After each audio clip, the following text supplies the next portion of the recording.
Thanks, Dennis. Hi, everybody. I'm Emily DiOrio from iSynergy, and today I'm going to talk about programmatic advertising. So we'll just dive right in. Obviously, our first question is going to be, what is programmatic? Is a strategy that you might use.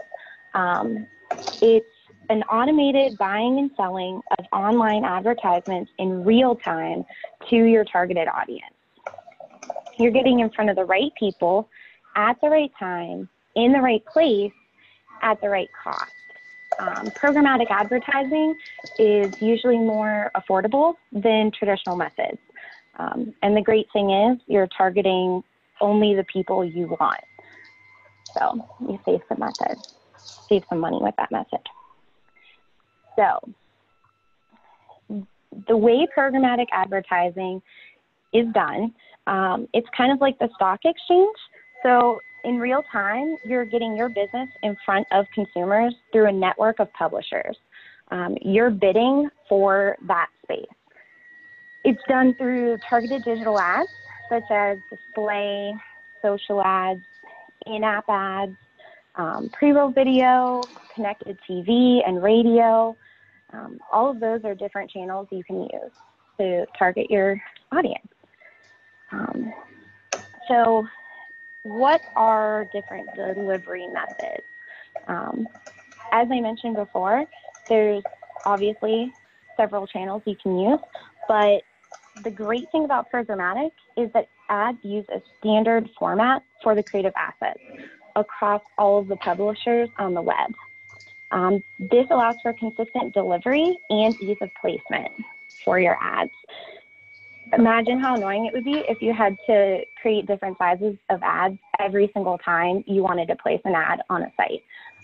So the nice thing is there's a set of creative standards that everyone follows. Obviously, those will change per publisher just a tiny bit, what they support and what they don't, but makes it easy.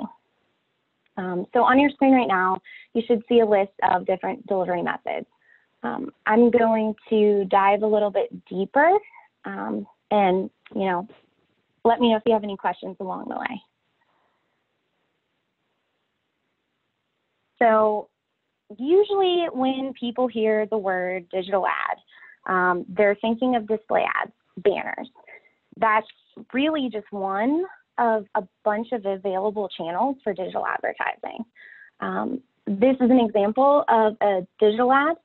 A display ads. So these are rectangular ads. These are the most common ones you're going to see throughout web pages. You'll notice that they follow you around.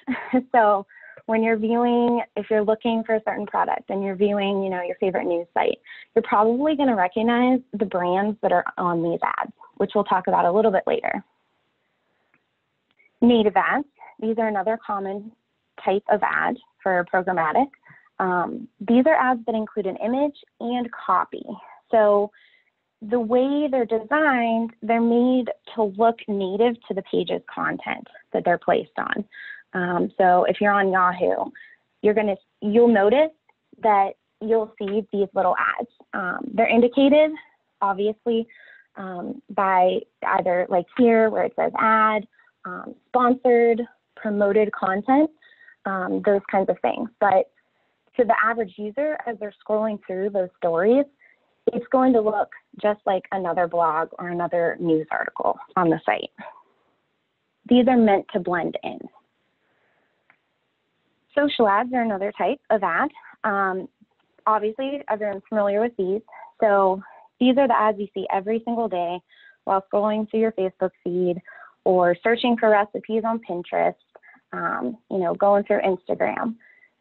These can be a variety of different formats. Facebook, there's carousel, there's the standard image, there's video, there's even interactive lead form ads. But you're going to see these on Facebook, Instagram, LinkedIn, Twitter, Pinterest, across the board. But again, these are always indicated by either a promoted icon, sponsored ad, that kind of thing. Then there's also OTT and CTV and Connected Radio. OTT stands for over the top. CTV is connected TV, and radio ads are pretty self-explanatory. So you'll see these as commercials on your favorite streaming service platforms, Pandora, NFL Network, Hulu, those kinds of things. These can be video, these can be audio. Some of them are really interactive, so they'll ask you to go down a funnel of what you're interested in. So for cars, are you interested in the Suburban or just, a truck? And it'll show you a different video depending on what you pick. So these are very targeted. And, as we move from traditional TV commercials, you'll notice that these are customized to you based on your behaviors.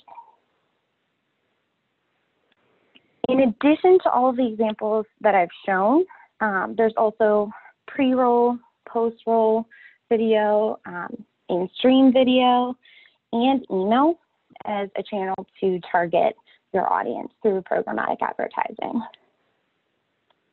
Once you've decided what channels you want to use, because there's quite a few of them, it's time to consider your audience. Who are you trying to target?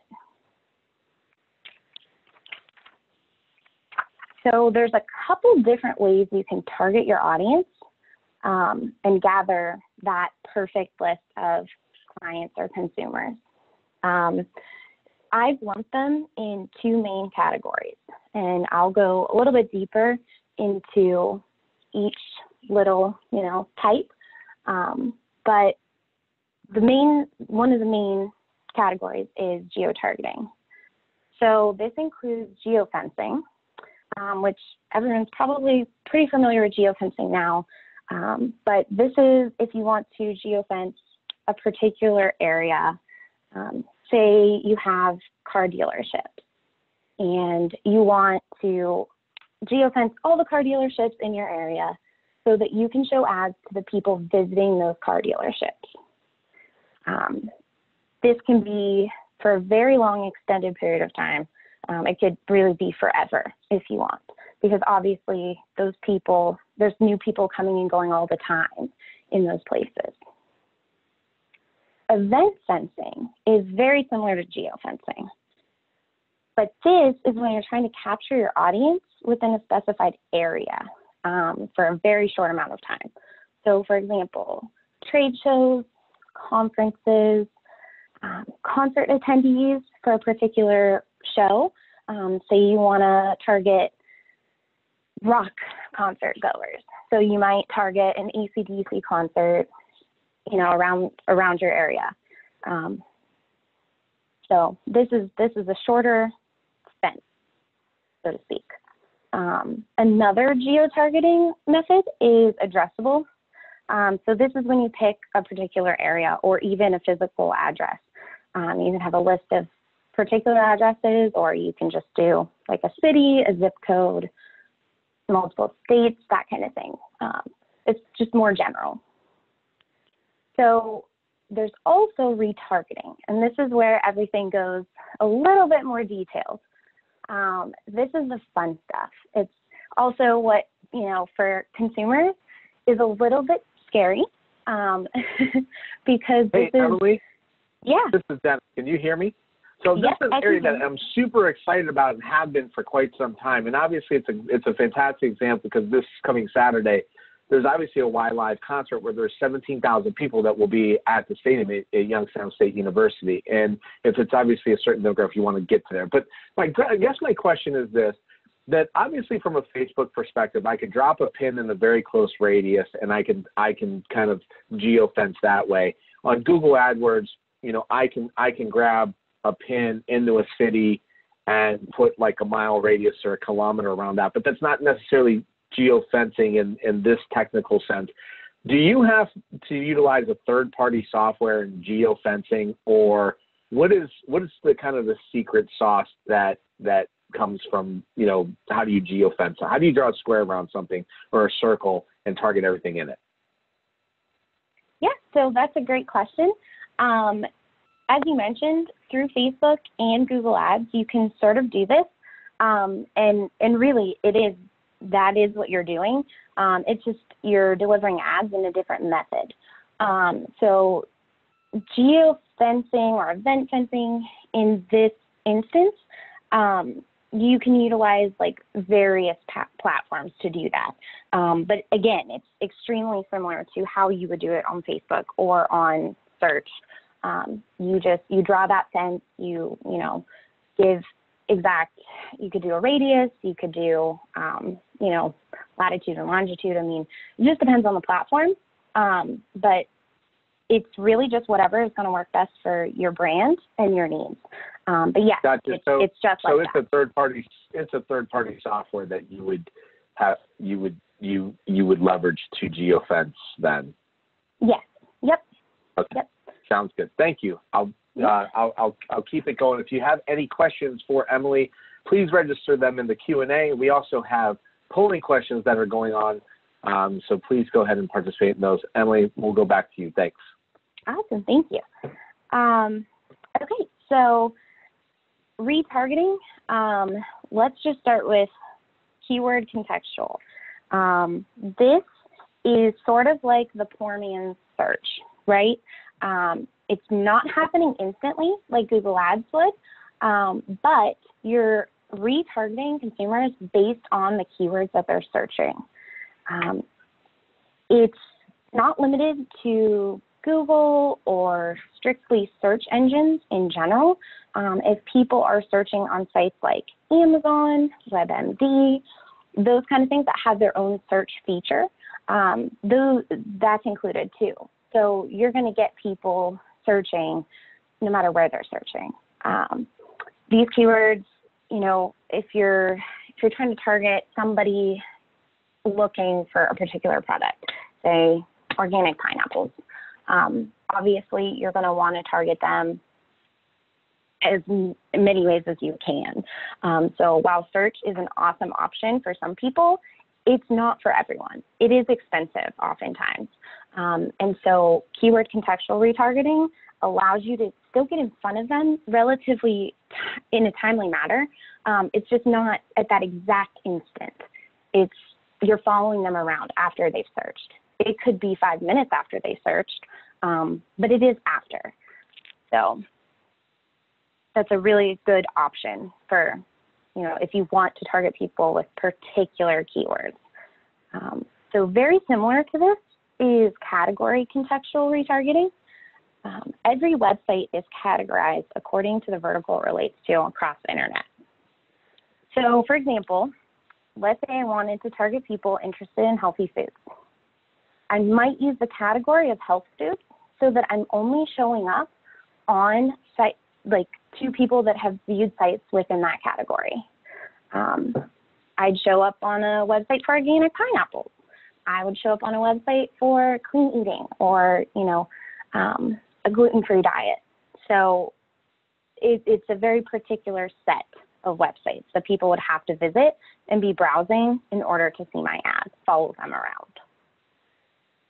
So with that, there's also website retargeting. You're probably familiar with this. That's the most common form of retargeting. That's when you're retargeting your own audience though. So people that come to your website, you can retarget them with, all those ads that we talked about earlier. So display ads, you can do video, you can do email, all those fun things. There's a lot of different types of website retargeting. You can retarget all visitors. You can pare that audience down via geographic parameters.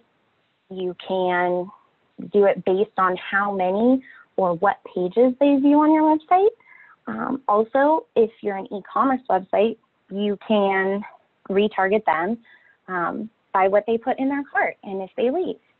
So it's fun to use smart ads sometimes in that case, because as a consumer, I'm sure that you've, been looking at a product, added it to your cart, and then thought, I'll buy this later. And then later on, you see an ad with that exact product in it, telling you to come back and check out. So it can be creepy, but as advertisers, it is really valuable to us so that we're being super targeted to our audience. Finally, in the retargeting category is behavioral. So this is basically a combination of all the other targeting methods. You take demographics and psychographics together to retarget based on someone's digital profile. Everybody has a digital profile. It's based on what you like, what you do, where you live, content you consume, locations you visit, purchases you make, how you vote, and more. So a lot goes into this. But by being able to target based on behavior, it's so much more valuable. You're not casting a wide net. You are literally hitting a bullseye. These are the people that are going to interact with your brand or purchase your product. So you can actually get a deeper dive on the psychographics topic. Steve did a webinar earlier for DOYO on psychographics, so check that out because it goes into all this fun stuff that we can do as advertisers that, sometimes is creepy, but is also very fun. There are a few other ways that you can retarget through programmatic. If you have first-party data, so your customer list